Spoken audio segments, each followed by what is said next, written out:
Study IQ IAS, आपका selection हमारा mission. Bharat का 26वां राज्य, मिनरल रिच राज्य, भारत की स्टील मंडी कहा जाने वाला छत्तीसगढ़ अब मॉडर्न हो रहा है। और कैसे अपने इन्वेस्टमेंट समिट्स करके और प्राइवेट सेक्टर इन्वेस्टमेंट्स को छत्तीसगढ़ में लाके छत्तीसगढ़ के नए सीएम छत्तीसगढ़ को अगले 5 सालों में दुगनी तेजी से ग्रो करने की कोशिश कर रहे हैं। ओवरऑल लगभग 7 लाख करोड़ के प्रपोज्ड इन्वेस्टमेंट के बाद उसमें भी 1.25 लाख करोड़ 1.25 लाख करोड़ के इन्वेस्टमेंट्स ऑलरेडी कंफर्म किए जा चुके हैं। लेटेस्ट बीइंग अभी जो 33,000 करोड़ के इन्वेस्टमेंट गुजरात समिट के बाद छत्तीसगढ़ में नए प्रोजेक्ट्स आने वाले हैं। प्रोजेक्ट्स जैसे कि AI, manufacturing of semiconductors, solar cells and नवा रायपुर में IT और AI का एक हब। तो आप सोच सकते हैं एक ऐसा राज्य जो राज्य बनने के बाद भी भारत का सबसे बड़ा स्टील प्रोड्यूसर रहा है, एक मिनरल रिच राज्य रहा है, अब वो माइनिंग यानी कि प्राइमरी सेक्टर से आगे बढ़ते हुए टर्शरी यानी कि सर्विसेज सेक्टर की तरफ आगे बढ़ रहा है। तो इस तरह से छत्तीसगढ़ अपनी ग्रोथ की एक नई नींव रखने जा रहा है। सो वेलकम एवरीवन, मेरा नाम है Rishabh, I am your economics optional faculty here.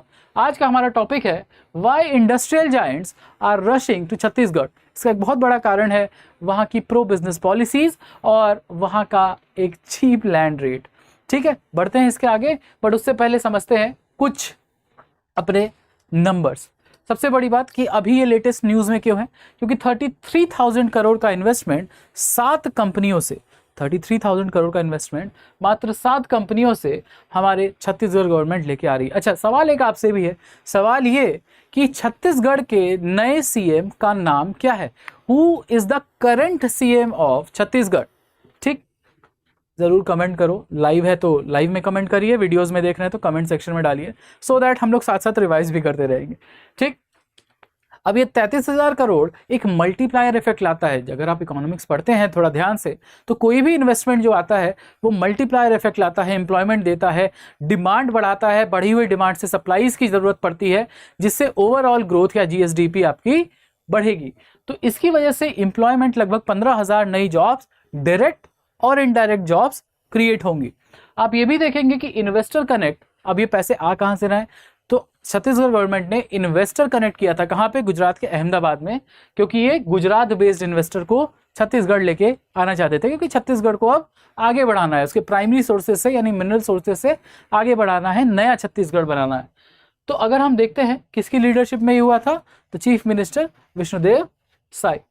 ठीक है, ब्रेकडाउन देखो कि ब्रेकडाउन अभी हम आगे देखते हैं। तो घूम फिर के बात ये है कि 6.75 लाख करोड़ का ओवरऑल इन्वेस्टमेंट का एक टारगेट है, उसमें से लगभग 1.25 लाख करोड़ ऑलरेडी प्रॉमिस किए जा चुके हैं, आने वाले हैं, इन्वेस्टमेंट होने वाले हैं। कि जैसे कैसे टोरेंट ग्रुप या फिर ऑनिक्स ग्रुप, ये लोग सबसे ज़्यादा बड़े आपके इन्वेस्टर्स बन के आने वाले हैं। फार्मास्यूटिकल्स हुआ, AI हुआ, सोलर सेल मैन्युफैक्चरिंग हुआ, वो सब कुछ अभी हम लोग टेबल पे देखेंगे। बट वो just write to me on rishabh.singh@studyiq.com और reach out to me on Hipponomics Instagram या Telegram पे। I will reach out to you। कोई भी डाउट है आपका, नो एडमिशन रिलेटेड डाउट है या सब्जेक्ट रिलेटेड डाउट है, I am always available, you can ask question. और ऐसे भी ग्रुप ओपन है तो आप पीयर ग्रुप रिव्यू भी कर सकते हैं। Now moving forward to strategic investor. तो आप देखो Torrent Power thermal power sector में, Torrent Power thermal power sector में लगभग 22,000-23,000 करोड़ का इन्वेस्टमेंट कर रहा है। सबसे बड़ा इन्वेस्टमेंट टोरेंट पावर से आने वाला है, इससे 5,000 जॉब्स के आसपास क्रिएट होंगी। Onyx 3 is going for ammonia. अब आप अमोनिया की जरूरत क्यों है? क्योंकि भारत सरकार का एक मिशन है ग्रीन हाइड्रोजन मिशन। अब ग्रीन हाइड्रोजन मिशन के लिए जरूरी है अमोनिया, तो इसीलिए लगभग 9,000 करोड़ का इन्वेस्टमेंट किया जा रहा है, क्योंकि एक इंडस्ट्रियल बेस ऑलरेडी एग्जिस्ट करता है। कहाँ पे? छत्तीसगढ़ में। 4,000 के आसपास जॉब यहाँ क्रिएट होगी, direct and indirect. Mala creation, Shelby hospital, Torrent pharma pharmaceutical के लिए, सफायर सेमीकंडक्टर के लिए। तो one of the few states जहाँ पे सेमीकंडक्टर्स एक्चुअली बनने वाले हैं उसमें एक छत्तीसगढ़ हो सकता है, other being Andhra Pradesh, Uttar Pradesh and obviously Gujarat. अब हम ल्यूसियम लाइफ साइंसेज को देखेंगे तो again a pharma and medical supplies company. तो अगर ओवरऑल देखोगे तो 33,000 करोड़ का लेटेस्ट इन्वेस्टमेंट आया है। 1.25 lakh crore investment in June and the latest being 33,000 crore more, लगभग 1.5 लाख करोड़ के आसपास का इन्वेस्टमेंट, प्रॉमिस्ड इन्वेस्टमेंट है छत्तीसगढ़ में। तो Chhattisgarh is going to grow leaps and bounds, we hope so, but कुछ चैलेंजेस भी हैं, वो हम आगे देखेंगे। तो हम ये देखते हैं कि हम अपनी छत्तीसगढ़ को स्टील मंडी बोलते ही हैं क्योंकि सबसे ज़्यादा स्टील वहीं से होता है, इंडिया का रिसोर्स स्टेट है। Even after getting a new state in 2000s, the 26th state of the country, still mineral rich होने की वजह से कभी प्रॉब्लम्स ज़्यादा नहीं आई। हाँ, इंक्लूसिव डेवलपमेंट का प्रॉब्लम है बिकॉज ट्राइबल स्टेट है छत्तीसगढ़, वो हम आगे देखेंगे इंक्लूसिव डेवलपमेंट। तो टाइमलाइन क्या है, 2000 में अपना बना state and 17% of India's mineral production is done in Chhattisgarh. 2016 में हम देखते हैं कि पहली बार एक इन्वेस्टर समिट होती है। उसके बाद हम देखते हैं latest record mineral revenue of around 13,000 crore. 13,000 crore सिर्फ प्राइमरी सेक्टर से, मिनरल सेक्टर से आपको 13,000 करोड़ एक स्टेट को मिल रहा है, बहुत बड़ी बात है। गुजरात और छत्तीसगढ़ में एक ही दिक्कत है कि छत्तीसगढ़ के पास अपना पोर्ट नहीं है, तो पोर्ट के लिए Chhattisgarh can partnership with Odisha और गुजरात और महाराष्ट्र, सो दैट वो चारों तरफ अपने एक्सपोर्ट्स भी कर सके, मतलब गो लोकल भी है but local for the global भी किया जा सकता है। 2023 में देखते हैं कि बीजेपी गवर्नमेंट बनती है और एक अग्रेसिव इन्वेस्टमेंट मोबिलाइजेशन कैंपेन शुरू होता है। किसके तर्ज पे, जैसे वाइब्रेंट गुजरात समिट नहीं हो रहा होता है, हर 2 साल में एक बार होता है, जिससे गुजरात में इन्वेस्टमेंट्स आते हैं, फॉरेन इन्वेस्टमेंट आता है, डोमेस्टिक इन्वेस्टमेंट आता है, इवन गुजरात के इन्वेस्टर्स भी ज़्यादा इन्वेस्ट करना शुरू करते हैं। जून 2025 में हम देखते हैं इंडस्ट्री डायलॉग शुरू होता है और लगभग 1.25 लाख करोड़ का इन्वेस्टमेंट आता है। नवंबर में हम देखते हैं अगेन 33,000 करोड़ अभी ऐड होता है, यानी लगभग आप समझ के देखो कि 1.5 लाख करोड़ से ज़्यादा का इन्वेस्टमेंट ऑलरेडी प्रॉमिस्ड है, 1.6 लाख करोड़ के आसपास का। Big achievement for a state like Chhattisgarh. बाकी स्टेट भी सीख सकते हैं वहाँ से। तो हिस्टोरिकली इट इज़ साउंड, क्योंकि जैसे भिलाई स्टील प्लांट है, Bhilai steel plants was made with the help of USSR, erst while USSR, आज का रशिया जो है उसके साथ बना हुआ था भिलाई स्टील प्लांट। आज भी इंडिया का एक क्राउन ज्वेल है, शाइनिंग ज्वेल है भिलाई स्टील प्लांट। अगर आप बाल्को देखते हैं जो कोरबा में बना हुआ है, Bharat aluminium company, that is for aluminium. तो major PSUs have been made in your Chhattisgarh. अब छत्तीसगढ़ के पास एक इंडस्ट्रियल बेस है, अब इस बेस के ऊपर बिल्डअप करना है। उस बिल्डअप करने में करंट गवर्नमेंट थोड़ा ज़्यादा अग्रेसिव दिखाई दे रही है। अब हम देखते हैं गुजरात से क्या सीख सकते हैं। देखो, गुजरात में और बाकी स्टेट्स में एक बहुत बड़ा अंतर है माइंडसेट का, वहाँ के लोगों के माइंडसेट का, और इसको फैसिलिटेट करती है, इस माइंडसेट को फैसिलिटेट करती है गुजरात की गवर्नमेंट। कैसे करती है?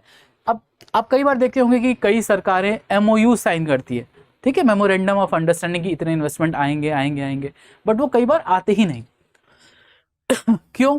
Because of lack of ease of doing business. But Gujarat में ऐसा नहीं है। 93% से ज़्यादा proposal to project conversion rate है, हाईएस्ट इन द कंट्री। यानी अगर 100 करोड़ का प्रपोजल आ रहा है तो 93 करोड़ इन्वेस्ट ज़रूर होगा। तो गुजरात से ये सीखा जा सकता है। इसके अलावा आप देखते हैं कि वाइब्रेंट गुजरात समिट जो है वो हर 2 साल में एक बार होती है। बाइनियल मीन्स 2 साल में एक बार, और क्योंकि ये रेगुलर फिनोमेना अब हो गया है, since regularity and consistency is bringing more capital to Gujarat. इसके अलावा हम देखते हैं 152 bank finance projects in financial year 25 और सुपीरियर पोर्ट कनेक्टिविटी और इंफ्रास्ट्रक्चर, क्योंकि गुजरात आज से नहीं, आज़ादी के पहले से ही काफ़ी बढ़िया राज्य रहा है as far as business is concern, और पोर्ट कनेक्टिविटी उसको ग्लोबल मार्केट यानी ग्लोबल सप्लाई चेन का भी एक पार्ट बनने का मौका देती है। So that's why Gujarat not only supports vocal for local but also local to global MSME framework पे काम करता है। वैसे भी इंडिया की तरक्की अगर आप देखेंगे तो वो स्टेट से ही होके जाएगी। वो जो ट्रेन है, वो जो रास्ता है, वो स्टेट से ही होके जाएगा। यूपी का एक टारगेट है $1 ट्रिलियन का GDP करना है, उसी तरह छत्तीसगढ़ का भी टारगेट है 10 लाख करोड़ अपनी GDP को ले जाने का। आज लगभग 6 लाख करोड़ के आसपास उनकी GDP है। छत्तीसगढ़ की स्ट्रैटेजी क्या है कि वो गुजरात मॉडल को स्टडी कर रहे हैं ये कन्वर्जन रेट बढ़ाने के लिए, और इसके साथ साथ 350 से ज़्यादा बिजनेस रिफॉर्म्स आए हैं मात्र 2 साल के अंदर। नई इंडस्ट्रियल पॉलिसी आई है। अभी इंडस्ट्रियल पॉलिसी क्यों आई है? सो दैट एक जनरेशनल शिफ्ट हो छत्तीसगढ़ के इंडस्ट्रियल एरियाज में, क्योंकि अभी सिर्फ और सिर्फ मिनरल और स्टील ज़्यादातर वहाँ फोकस है। ठीक है, डेवलप करना है नया रायपुर। नवा रायपुर में क्या है? AI centre, data centre, IT hub उस तरह से नवा रायपुर को डेवलप किया जा रहा है, यानी कि प्राइमरी से लेकर टर्शरी सारे सेक्टर को डेवलप किया जा रहा है, क्योंकि मैन्युफैक्चरिंग हब भी बनने वाला है, सेमीकंडक्टर्स आ रहे हैं, आपकी फार्मास्यूटिकल कंपनीज आ रही है, तो manufacturing will be grown, IT sectors यानी tertiary sector will be grown, और प्राइमरी सेक्टर तो एग्जिस्ट करता ही है। लेवरेज क्या करना है, lower land cost and power surplus. Okay, critical there is a gap क्या है, इम्प्लीमेंटेशन का और कन्वर्जन ऑफ प्रपोजल का, जो गुजरात में बहुत ही ज़्यादा है और छत्तीसगढ़ में उतना नहीं है। अब चैलेंजेस क्या है वो देखते हैं। देखो चैलेंजेस सबसे पहले क्या है कि लैंड लॉक्ड है छत्तीसगढ़, तो they will have to create some partnership with states जिनके पास पोर्ट एक्सेस है, ठीक, जैसे उड़ीसा तो सबसे बगल में, वहाँ से कर सकते हैं, आंध्र प्रदेश के साथ कर सकते हैं जो पास में, ठीक। उसके अलावा हम देखते हैं लॉजिस्टिक्स को बेहतर करने की ज़रूरत है, एंड इसके अलावा जो ट्राइबल रीजन की प्रॉब्लम है, इंक्लूसिविटी की प्रॉब्लम आती है, तो ट्राइबल रीजन की कनेक्टिविटी बेहतर करनी है और सिक्योर्ड करनी है। More the security more the investment, सीधी सी बात। इम्प्लीमेंटेशन का रिस्क क्या है, तो ये जो लगभग 7 लाख करोड़ के प्रपोजल्स हैं वो रियलिटी कितनी जल्दी बनते हैं उसकी बात है, क्योंकि भाई बात तो बड़ी है, लेकिन अभी तक सिर्फ 1.25 लाख करोड़ के प्रपोजल्स ही कन्वर्ट हो पाए हैं प्रोजेक्ट्स में। Building credibility through high conversion rate, जो गुजरात से सीखने की ज़रूरत है। सिंगल विंडो क्लियरेंस और ease of doing business create करने की ज़रूरत है, जो पहले से नहीं है अभी, क्योंकि private sector, private investment Chhattisgarh काफ़ी पीछे छूटा हुआ है। सोशल एनवायरनमेंट की अगर हम बात करें तो एक ट्राइबल स्टेट होने की वजह से इंक्लूसिविटी बहुत ज़रूरी है, ठीक है। सबका साथ, सबका विकास, सबका विश्वास अगर लेके चलना है तो सारे स्टेक होल्डर्स को समझाने की और उनको साथ लेके चलने की जरूरत है। इंक्लूसिव डेवलपमेंट बोलते हैं हम इसको। बैलेंस करना है इंडस्ट्रियलाइजेशन को विथ इन्वायरमेंटल प्रिजर्वेशन। वैसे भी इंडिया अपने टारगेट्स को पूरा करता रहता है, जैसे decoupling of environment and GDP, इसी बात को आगे लेके जाना है। And managing coal dependency with India's target of net zero emission by 2070। अब इकोनॉमिकली अगर देखा जाए तो कमोडिटी प्राइस साइकिल का एक्सपोजर हो सकता है और एक फास्टर सर्विस सेक्टर डाइवर्सिफिकेशन की ज़रूरत है, क्योंकि ज़्यादातर प्राइमरी या सेकेंडरी सेक्टर एग्जिस्ट करता है। तो जितना जल्दी आप टर्शरी सेक्टर क्रिएट करेंगे, high skilled high value output आप ले आ सकते हैं, ठीक है, और आगे निकल सकते हैं अपने बाकी नॉर्थ इंडियन राज्यों से, ठीक है। तो ग्रोथ टारगेट्स क्या है, future outlook, let's lock our eyes on that. तो करेंटली GSDP कितना है, लगभग 6.25 लाख करोड़ के आसपास, जिसको बढ़ाना है 10 लाख करोड़ 2030 तक, यानी आने वाले 4 साल में 10 लाख करोड़ करना है। 5 साल में लगभग 4 साल में लगभग डबल करके देना है, और इसको लगभग डबल करने के लिए 14% नॉमिनल ग्रोथ की जरूरत है। Current growth is 12%। अब 2% ग्रोथ बढ़ाने के लिए कितनी सारे इन्वेस्टमेंट की जरूरत है आप देख सकते हैं। 2035 तक $640 बिलियन की इकोनॉमी बनाना है, 10x ग्रोथ, 3 ग्रोथ। अब 2035 में 640 कैसे हो सकता है? अगर आप बेस बेहतर करते थे, चाइना के साथ हुआ, उन्होंने अपना 10 साल 20 साल बेस बेहतर किया and now they have grown exponentially. वही काम छत्तीसगढ़ करना चाहता है। तो ग्रोथ पिलर क्या हो सकते हैं? क्लीन एनर्जी, टेक्नोलॉजी हब जैसे नवा रायपुर को बनाया जा रहा है, यानी टर्शरी सर्विस सेक्टर को अपने मजबूत करना, ठीक।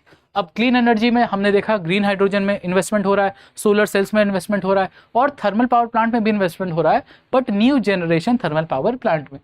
हेल्थ केयर एंड फार्मास्यूटिकल में इन्वेस्टमेंट की वजह से हम एक बेहतर टर्शरी मेडिकल हब भी बना सकते हैं छत्तीसगढ़ को, ठीक है। तो इस तो ये गुजरात समिट और एनर्जी समिट, इन दोनों की वजह से लगभग 3.25 लाख करोड़ के एक्स्ट्रा इन्वेस्टमेंट खासकर क्लीन एनर्जी सेक्टर में आने की संभावना है अभी छत्तीसगढ़ में। तो this is how Chhattisgarh is going to change the way it does business. और इससे सिर्फ छत्तीसगढ़ एज अ प्लेस का परिवर्तन नहीं होगा, बट छत्तीसगढ़ में रहने वाले जो लोग हैं अब उनको ज़्यादा अपॉर्चुनिटीज़ मिलेंगी, एम्प्लॉयमेंट अपॉर्चुनिटीज़ बेहतर होंगी, तो the state will grow and if the state will grow the country will grow. So I hope you like the lecture today, और आपको कुछ सीखने को मिला होगा। अगर आप छत्तीसगढ़ से हैं तो do comment down what you think about the current government, और क्या इन्वेस्टमेंट्स वहाँ आ रहे हैं, क्या आपके आसपास एम्प्लॉयमेंट अपॉर्चुनिटीज़ बढ़ी हैं या नहीं। Do comment down so that people will know कि रियल टाइम में काम क्या हो रहा है। बट जाने से पहले let me remind you, you can reach out to me on Hipponomics. इस सेशन के PDF भी आपको वहीं मिलेंगे, और अपने कोई डाउट है तो आप मुझे लिख सकते हैं ऋषभ.सिंह। स्टडी IQ IAS, आपका सिलेक्शन हमारा मिशन।